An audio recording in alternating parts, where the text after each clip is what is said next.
I'm now at a coal mine in eastern Ukraine, and infrastructure has become the main focus of attention after conversations between Vladimir Putin and President Trump and Ukraine's President Zelenskyy. And all sides appear to be getting closer to a deal, a partial ceasefire that could see attacks stopped against coal mines like this one, all aspects of critical infrastructure here in Ukraine and in Russia as well. First, Vladimir Putin said that he would accept a ceasefire specifically on the energy sector. After speaking with President Trump, Ukraine's President Zelenskyy said he would accept that limited ceasefire as well. Zelenskyy had already accepted a much broader ceasefire, a total ceasefire. That was not acceptable to Vladimir Putin. But this could be a trust-building exercise. The two sides have also exchanged some prisoners of war, and they are expected to hold a next round of negotiations in Saudi Arabia this weekend. Richard Engel, NBC News, Pavlograd, Ukraine.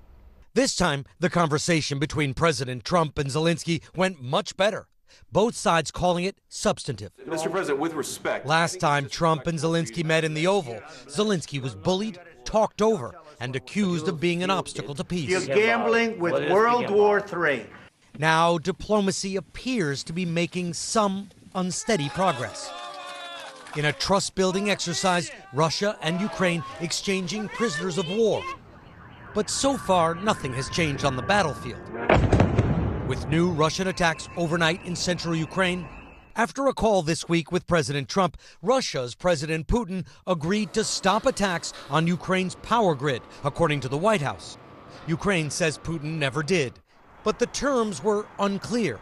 The Kremlin never committed in public to halting attacks on Ukraine's broader infrastructure, which White House envoy Steve Witkoff told NBC News was part of the understanding between Trump and Putin.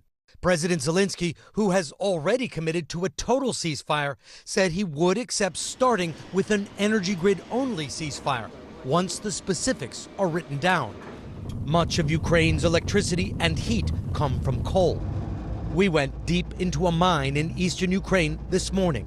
Nearly 300 yards below the surface are miles of shafts. Cable cars shuttle workers to the coal faces.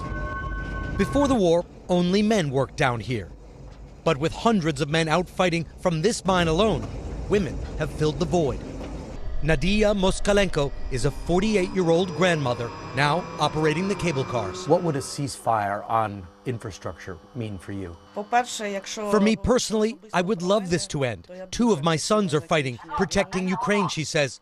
And about the infrastructure, of course, we are all waiting for an end. We want our men to come back, to go back to work. They are Ukraine's Rosie the Riveters, keeping this country running for the last 3 years. And now hoping they'll get a rest.